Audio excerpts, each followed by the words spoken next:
Gelang keberuntungan. Aku adalah seorang mahasiswa perantauan. Kampung halamanku berada di sebuah pulau yang berbeda dengan tempat aku menempuh pendidikan. Untuk sampai ke sana, biayanya sangat mahal bagi seorang sepertiku. Aku hanya bisa bersabar meskipun aku merindukan kampung halamanku. Ketika aku sedang menjalani tahun ketiga, aku ingin sekali pulang karena merindukan kampung halamanku. Sebenarnya tabunganku cukup untuk perjalanan pulang pergi. Tapi jika aku menggunakannya, aku akan benar-benar kehabisan uang. Aku memiliki 2 orang sahabat yang masih tinggal di kampung halamanku. Aku memanggil mereka Anya dan Nina. Kami sudah berteman sejak kami SD. Tidak sepertiku, mereka berdua memutuskan untuk langsung bekerja setelah lulus SMA. Mengetahui kerinduanku akan kampung halaman, kedua temanku bersedia meminjamkanku sejumlah uang agar aku dapat pulang ke kampung halamanku. Aku akhirnya memutuskan menggunakan waktu libur semester untuk pulang. Aku menghabiskan waktu selama kurang lebih 1 bulan di rumahku. Aku melakukan banyak hal. Tentu saja aku banyak menghabiskan waktu dengan kedua sahabatku. Waktu 1 bulan terasa begitu cepat. Aku masih punya waktu 3 hari lagi sebelum jadwal keberangkatanku kembali ke kota tempatku kuliah. Malam itu adalah hari Jumat. Kami memutuskan menghabiskan malam dengan menginap di rumah Anya karena aku akan segera kembali ke kota.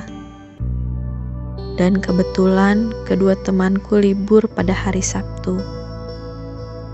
Sebenarnya rumah kami bertiga tidak terlalu jauh satu dengan yang lain.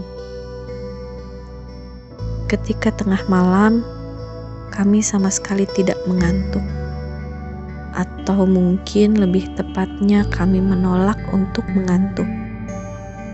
Meskipun begitu, kami sudah tidak tahu lagi apa yang bisa kami lakukan.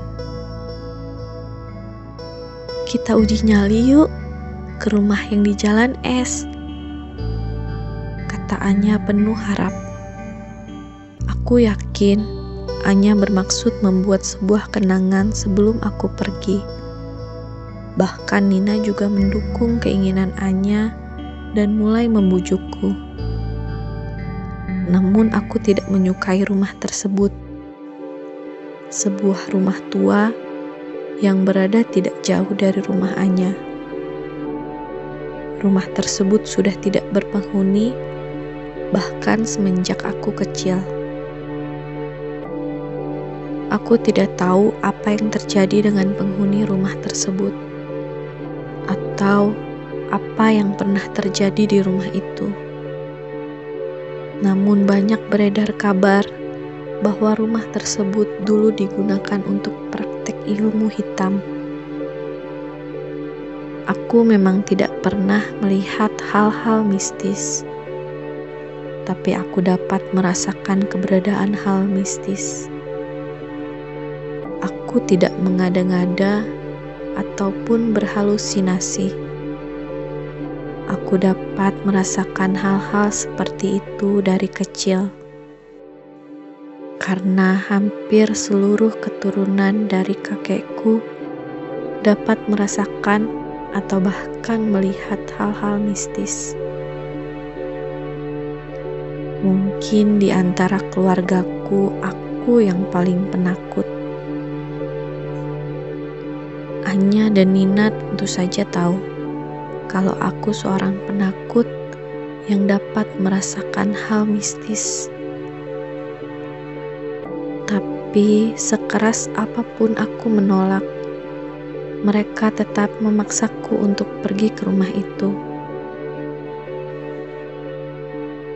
Tenang aja, nih gelang dari nenekku bisa membawa keberuntungan, kata Anya sambil menunjukkan sebuah gelang yang terbuat dari ukiran sebuah kayu. Aku tidak merasakan apa-apa dari gelang itu. Jika gelang itu benar-benar dapat membawa keberuntungan, setidaknya aku berharap ada energi positif yang kurasakan. Apaan? Gak ada apa-apanya itu, jawabku dengan nada bercanda. Kami pun kembali tertawa. Hingga aku berpikir, sepertinya tidak akan ada masalah jika kami pergi bertiga ke rumah itu.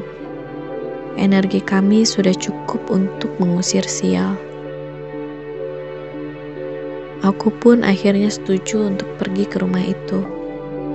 Dengan syarat kami hanya akan masuk ke halamannya saja, tidak ke dalam bangunannya.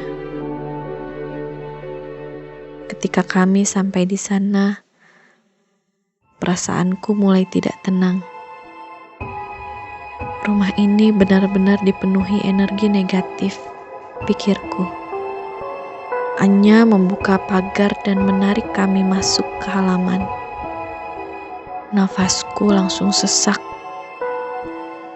Keringatku langsung mengalir di tengah dinginnya malam. Anya berjalan menuju pintu rumah dan mulai mengetuk pintu. "Permisi," katanya. "Anya," kataku dengan nada kesal. Aku segera menarik mereka berdua keluar pagar dan menutup pagar. "Udah cukup, kita pulang." Kami pun kembali ke rumah Anya. Aku tidak merasakan sesuatu mengikuti kami ke rumah Anya. Aku hanya bisa berharap aku tidak salah. Kami baru tidur sekitar jam 4 dini hari dan bangun sekitar jam 11 siang. Kami merasa sangat lelah. Aku dan Nina pulang ke rumah kami masing-masing. Aku melanjutkan tidurku hingga sore. Keesokan harinya, hari Minggu, aku mendapat kabar bahwa Anya jatuh sakit. Kupikir dia benar-benar kelelahan karena malam itu kami tidur terlalu larut. Namun ketika aku ke rumahnya untuk menjenguknya, nafasku sesak. Rasanya seperti ketika kami masuk ke halaman rumah tua itu. Tidak salah lagi. Perasaan itu muncul dari tubuh Anya. Aku mulai meneteskan air mata. Aku tidak tahu apa yang bisa aku lakukan. Jika aku bercerita kepada orang tua kami, mereka pasti akan memarahi kami. Tapi aku sendiri tidak bisa mengusir sesuatu seperti itu. Tidak ada pilihan.